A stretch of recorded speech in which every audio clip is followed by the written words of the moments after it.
Hello, what a pleasure to welcome you after our wonderful screening of the Seer and the Unseen.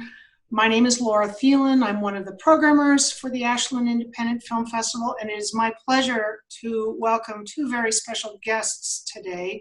I wanted to, for those of you who are watching this at home, as you have questions for our guests, if you would visit the festival's Facebook page and post your questions in the comments section, you can look for their responses to your questions and your comments. The festival runs May 22nd through June 14th, and we are thrilled to be able to bring you so many wonderful presentations. Without further ado, it is my pleasure to introduce the director of the Seer and the Unseen. Please welcome Sara Dosa. Hi, everyone. I'm Sara Dosa. I'm thrilled to be with you today. Ashland Independent Film Festival is near and dear to my heart for some time now. So it's especially wonderful to be here in this creative new format. I also feel really lucky that we're joined by Ragnhildur Jónsdóttir, the inspiration and star of the Seer and the Unseen. Thank you both. Raga, do you want to say anything in terms of introduction before we go into questions? I'm happy to be here. My name is Ragnhildur Jónsdóttir, which is way too long and difficult to pronounce, so just call me Raka. Thank you for that. I wanted to start with both of you on the call. I'd love for you to talk about how this project came to be, how it evolved your collaboration. If you could give us some background about your creative process and what you set out to do. Sure. So I had wanted to make a film in Iceland for some time now. I had seen photos of the landscape and they just captivated my imagination. So they're just so spectacularly beautiful. And for me as a filmmaker in general, I'm most interested in telling stories about the human relationship to the natural world. So to make a long story short, I started researching stories that were coming out of Iceland, and I came across this one headline that was something to the effect of "Elf Lobby shuts down construction of road." And that's not a headline that you come across every day. And I started reading it and found out that there is a long-held belief in an invisible world of nature spirits in Iceland. And the article kept quoting Raka. And I sensed from her words someone who's very committed to her cause of preserving this threatened lava field, which was the subject of this article. But also there's a playfulness. I instantly thought, this is someone I want to know. So I ended up getting in touch with her, and we began kind of a 9-month-long pen pal friendship over email before I was able to get the funding together to go to Iceland for the first time.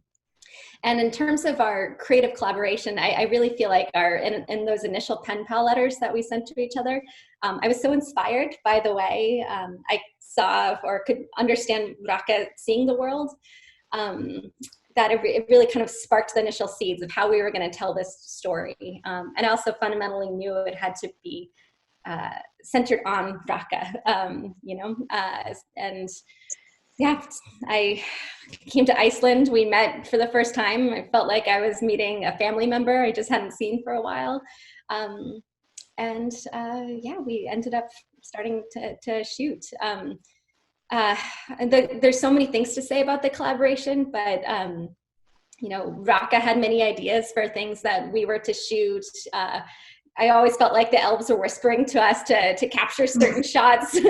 So it was very much a collaboration from the very beginning, and with that, I'll let Raka share your perspective on it.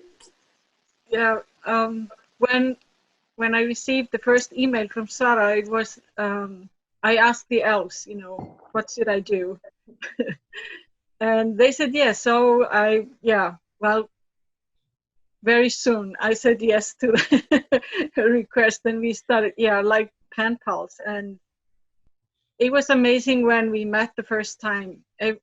We just knew each other, and we've been like family ever since. and it's like we didn't want this project to stop because it's such fun. It really is. Over how long of a period, this is a rather prosaic question, but over how long of a period when did the film start when you actually started filming in Iceland, and how many times were the two, it takes place over seasons, and I'm just curious, was that 1 year or was that a couple of years? So we first arrived in Iceland in October 2014, and we shot until March 2017. And it was a total of about 9 production trips. There was some filming that happened before we arrived. For example, the protest that you see, that happens in 2013. And we were lucky enough to work with some wonderful Icelandic cinematographers who provided their footage for that. But yeah, it was 8 trips, a lot of time spent together. And then our 9th trip was our Icelandic premiere at the Reykjavik International Film Festival this past September.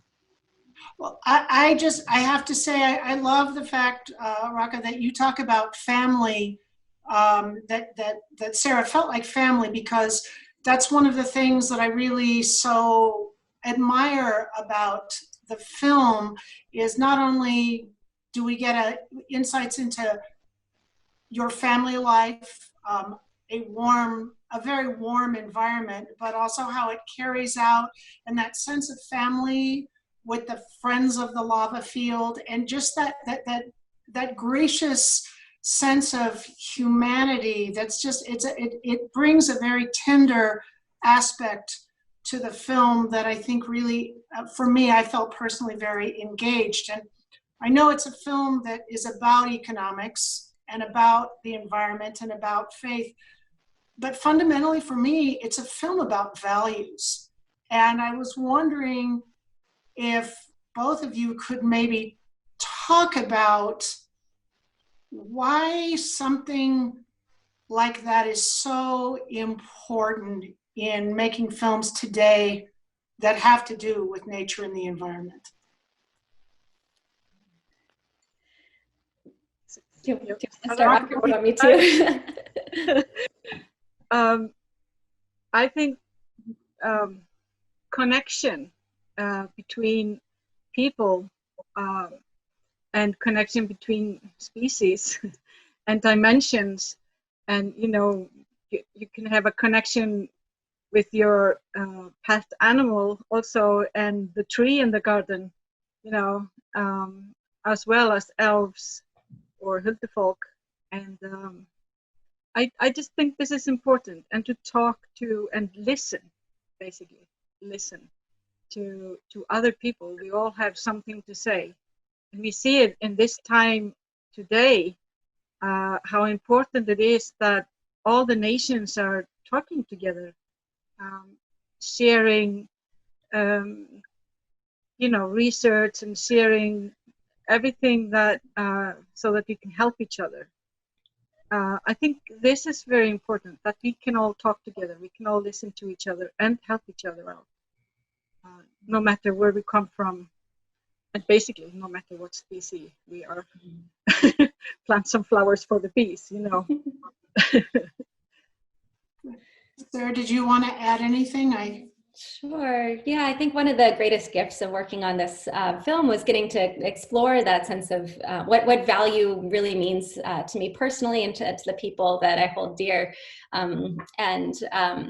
Part of this film talks, we get into the values of the marketplace, and how kind of value, economic value, monetary value was so extrapolated to this imaginary realm, which, I could go on and on about the genesis of that, which I'll spare you of. But it became so kind of divorced from kind of the meaning at the heart of it. Sorry. Sorry about that.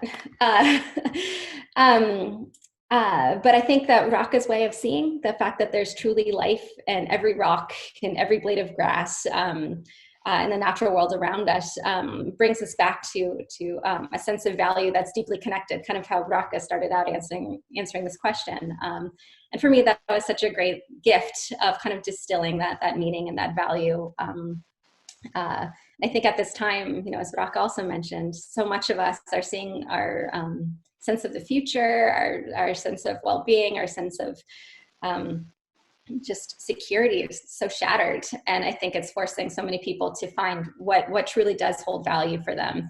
And I know a lot of people are turning to the earth and to find connection in nature if they're able to. Of course, a lot of people don't have that luxury. But for so many people, I think they're holding on to the fact that, you know, animals are seen in places where they haven't been for decades. The skies are clear. People can hear the birds singing again. And despite the tremendous and tragic loss that we're also experiencing, it's connecting to that value that I think is really heartening and uplifting. And that's a great gift that, you know, Raka's way of seeing and working on this project has certainly given me. Thank you. Raka, I wanted, and I don't know that this is a question that you can answer, but I would like to ask it, which is, given the times that we're in the film you talk about the elves speaking to you, and you felt like you were being prepared for something bigger. And then we see over the course of the film all the things that you go through to help preserve a sacred site. And I'm wondering if you could, what the elves, if there's anything that you can share about this time now and what the elves are sharing with you. And if it's not appropriate, I understand, but I did, since you're here, I wanted to ask the question. Yeah, sometimes I feel like they, on certain matters, they keep me on need to know basis. So, like when we were protesting and arrested, the elves never mentioned that the police would be involved or that the police would put me in a prison cell for a few hours. Sometimes it's better not to know everything. Yes. I knew that I had to do this. I had to follow my heart, you know, and do everything I could to protect this area. And I knew it would end well. So sometimes they skip unpleasant parts, so just to keep me working. And there is, I think most people in working in spiritual matters or with spiritual things, you know, have been sort of waiting for this time. I think it's a very important time in the life of us as humanity, humans all over the world. And it's like now we see, as in the film, we talk about that money. What is money? What is economy? It matters that if we believe in it or not. How much is a dollar? You know, it depends on your belief in it. So everything is changing now, and we need to find what is really of value, what is important. And of course, that's our family, our friends, and nature, and how we carry on from this point. It's not going to be easy all the time. It's not easy now. It's very difficult now, and especially for a lot of people, more difficult than for me living here with beautiful nature. But I think if we follow our heart, if we practice to be the best version of ourselves, of course we can't do that every minute of every day, but if we practice that, we all have something to say and something to do.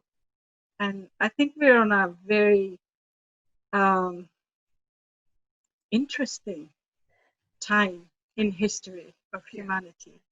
And I think we are going to change into a much better place, if that's the right word, much better way of living, because we know what it is now, that if we skip this and if we keep this, human lives are the most important thing, and we don't need all the, you know, extras, the big houses or the bigger car or bigger plane, or, you know, whatever. We need the connection with other humans, with our animals and plants, and nature in general. That's when we will feel best. And I look forward to, in 100 or 200 years, I'm going to sit somewhere and say, yeah, wow, I was there. What a ride. And we made it through. That's that. Sara, I wanted to ask you, in terms of making this film, if you could share with us maybe what was the biggest challenge, the most maybe surprising challenge that you had in making the film, and also what was the biggest gift in making this film? Something that's the legacy of this film for you. Mm-hmm. Well, I guess I'll start with the gift, because I think that's the easiest for me to answer, and it's my relationship with Raka, who's by far the biggest gift. Again, making this film was, I very much saw it as a collaboration, and her way of seeing, her wisdom, her compassion for all beings, and the deep connections she weaves, that's profoundly impacted me and will guide how I continue to see not just nature, but my relationships with humans as well. Excuse me. I think in terms of the most surprising challenge, making any film is challenging. This one was unique in that we were trying to illustrate and give presence to invisible forces, being, the invisible forces of the market, as well as, the presence of the elf world. And it's very kind of challenging how to do that in a visual medium like film. But it turned into a very kind of fun and creative challenge for us. And that, we're of course taking cues from Raka, who would tell us what the elves look like, how they listen, how, their own kind of sensory world. And we had a wonderful team that we worked with in a creative way to kind of try to bring that feeling of presence to the screen. For example, we have a phenomenal sound designer named Lawrence Everson, who worked with us to, whenever Raka was in the presence of her elf friends, the wind would blow in a certain way. You could hear every little blade of grass, which is how Raka described, how elves kind of hear and are able to listen. Just this kind of hypersensory way of experiencing the world. So imbuing the frame with those kinds of sensory details were very important to us to cue the audience into a different sense of space. So that was turned into a really fun challenge. I do think that especially, it's throughout the film, but especially in the ending, the scene where Raka, you take your granddaughter and you honor the elves, and then you lay in the grass, and it was just such a sublime way to wrap up that story, and really reminding us how important it is to lay on the earth. I wanted to, in the couple minutes that we have remaining, I have a couple of I have a lot of questions, but I can't ask them all. I would like you, in the dedication, the film is dedicated, and I apologize for my non-existent Icelandic pronunciation, Frodi the elf and Hulda the hidden woman. Raka, could you just tell us a little, or Sara, tell us about that dedication? Who are they? Like, why are they specifically called out in this film? Pulta is my childhood friend, my oldest friend. She is of a species of Huldufolk. They are not elves, but they live in what we call the elf world. They look very much like humans, very peaceful, wise beings. And so Pulta, she's been with us every step of the way through this process. And Frode, he is a very old elf. We could call him troll elf. He looks like a little troll with deep lines in his face. He's 900 years old. He's always smiling and happy. So you can see hundreds of years of smiles in his face. He's so beautiful. And he has been both helpful and teasing the people working on the film, letting everyone know he was there by, messing with the machinery and things. A lot. Sarah, is there anything that you would like to add about that? Yeah, so we see this as a collaboration between the worlds, and the elves were certainly an inspiration for the film, and so we wanted to give them their proper thanks. We had versions of the film where we actually did kind of include Frodi and Pulta and some of the other some of Raka's other closer elf friends in the film itself, but due to the editorial process, and it's a long story, but their presence, of course, is key to the film, and just knowing that they were there, that definitely informed kind of the way we approached the entire film. And as Raka mentioned, there were many times while we were shooting and when we were editing when completely unexplainable things would happen. I could go on and on about them. There were patterns to them. It was, for example, whenever we were shooting near an elf church, or even when we were editing specific footage about the elf church, we would come into problems we never before had encountered, or none of our collaborators could. So we asked Raka what was going on, and she said it was just, Frodi was reminding us that he was there, and once we acknowledged that, then the problem stopped.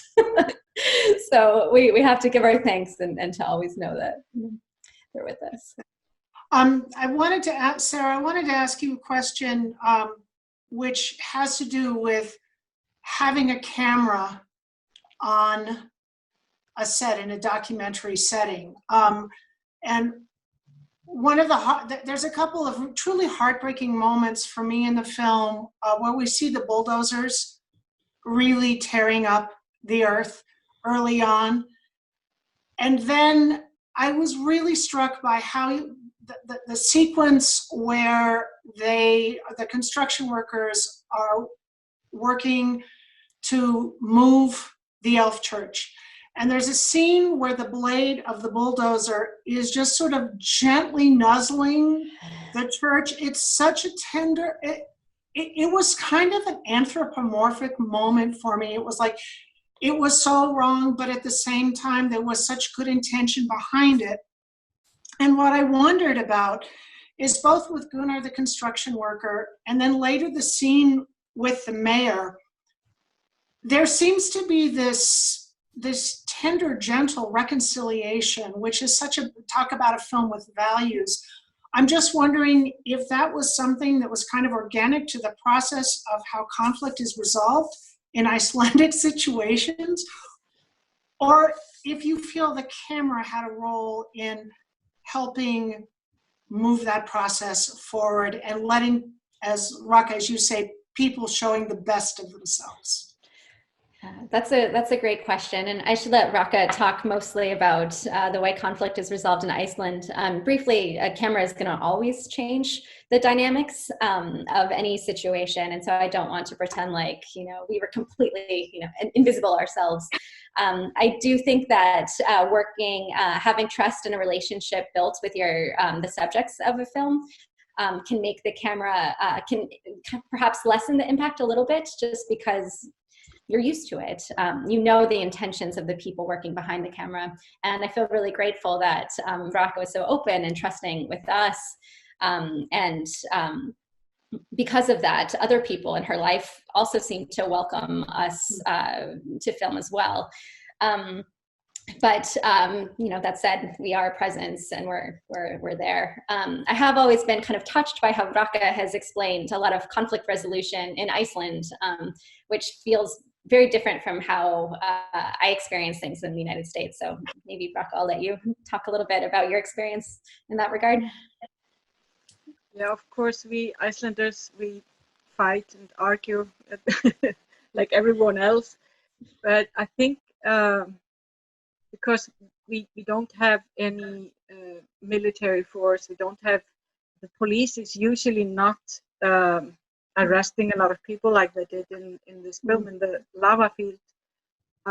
It was really surprising to us how they acted that day. It's still feels like a shock to me. But I think through the ages, maybe, these humans out on this island in the middle of the ocean, we just had to resolve our matter through talking. We had to talk together.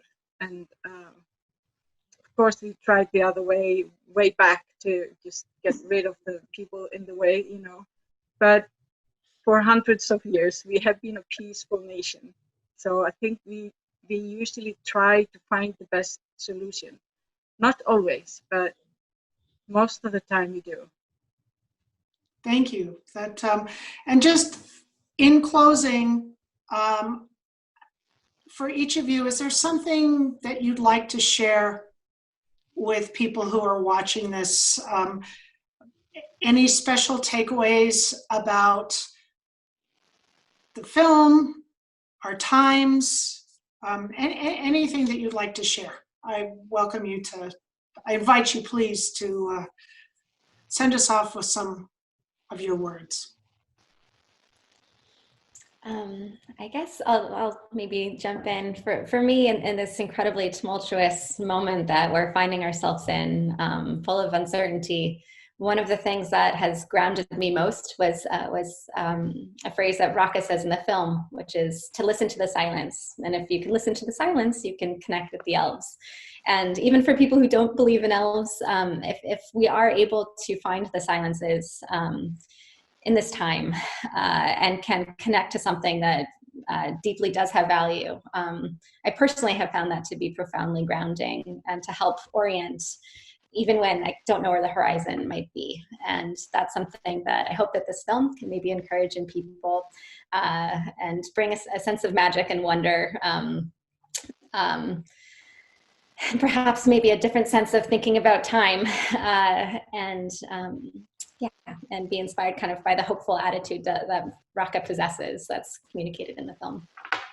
Thank you. And Raka? The name of the film, the Seer the Unseen, there are so many things in life unseen, not just my friends, elves and the folk, also our feelings, love. I hope we all believe in love. I mean, it's what the most important thing in the world, really. How we move things by because of love. We don't see love, we don't see the energy of it, but we feel it, and it's most of the most important things are sort of invisible or not seen, but we feel it, we know it's there. And this virus that is changing everything on our planet today, it's almost invisible. You have to need special equipment to see it. So, but we can affects in a negative way maybe now, but we can let feeling like love and positive thoughts, which are also invisible. And you can think about that, how important it is. And friendship with each other and other beings on this planet, and other dimensions also. I think maybe that's most important. And listen. Thank you both so much for being here today. I wish only the best for you and your families, and may you stay in the light. Thank you so much for joining us today. Thank you. Thank you so much, Laura.